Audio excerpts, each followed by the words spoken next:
Hi guys, how are you all? Welcome back to my channel. Hope you're having a nice day and you've had a good week so far. So within like the last month, probably closer to a month and a half, I've had 3 photo shoots, and so today I thought I would just give you like my top tips for finding a good photographer. So the first one I have is check out their website or any of their previous work that you can find, just to make sure that their style matches the style that you're after and they can meet your requirements for the photographs that you want to achieve. The next one I have is get recommendations from friends, like if you've got, depending on what the photos are for, so like if it's for a wedding or like new headshots for an actor, dancer, singer, performer, musician. Just ask any friends that have gotten married, or any actor friends, depending on the purpose of the photos, if there's anybody that they would recommend to you. That's definitely a top tip. Make sure that the photographer, so what I would do is probably like make contact with the best way to do this, just to make sure that they have the right attitude and share the same goals as you, as what you want to achieve and get out of the photo shoot, so therefore you're on the same line and there's not like any mixed messages coming through, and you're communicating and connecting properly on the level that you need to. The next one I have is like I have done a lot of TFPs, which stands for time for prints.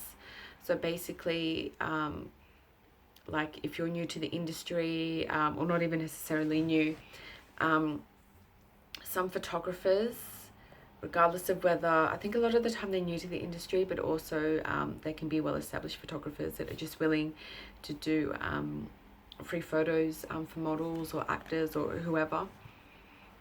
But it is a good way to get out there and meet more photographers, which I've done a lot of here in London, to be honest. But in saying that, at times you do want someone that's experienced, that knows what they're doing, and has just a good head on their shoulders just about the whole thing. So I would more so go for someone experienced that isn't, regardless of whether it's a paid shoot or it's a TFP shoot. Next, see if you can get like any online feedback about them, from previous clients, just to get a vibe of whether they're the right photographer for you or not. The next one I have is pretty obvious, so just make sure that they're local to you and they're in an area that you can get to, or you can meet somewhere that is local, to both of you.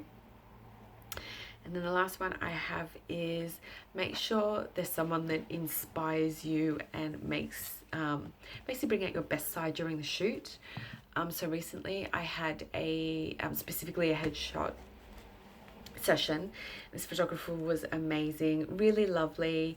We connected straight away, and I found, like, through emailing each other before the shoot, that she was going to be a good photographer for me, and I was going to be able to get out of the shoot what I wanted to achieve. And once we confirmed it all, she sent through like a spreadsheet of do's and don'ts for clothing, like what colors to wear, obviously not to wear really distracting patterns, do's and don'ts, like going as specific as, if you're going to like wax your eyebrows or wax your tash, things like that. Don't do it the day before, as skin needs time to heal, and obviously to have reduced redness, so you can cover it up with makeup or whatever. But she was just really helpful, really inspiring, and just really kept me going through the shoot. It was a bit of a cold day, and we were filming in a tunnel, so we had the wind coming through. But she just not that I'm not a happy person, but she just kind of kept me happy, kept me on my toes, and just kept me inspired throughout the whole thing. And I would highly recommend this photographer to anyone. And of course I gave her a recommendation, and I just had a fun time. So regardless of whether you're looking for a photographer for like a wedding, a particular occasion like a birthday, you're looking for new headshots, or kind of like a dance photo session, or even just like a fun fashion photo session, I personally would follow these steps that I've just given you guys, and go out there and have a fun day, and I'll see you next time. Bye.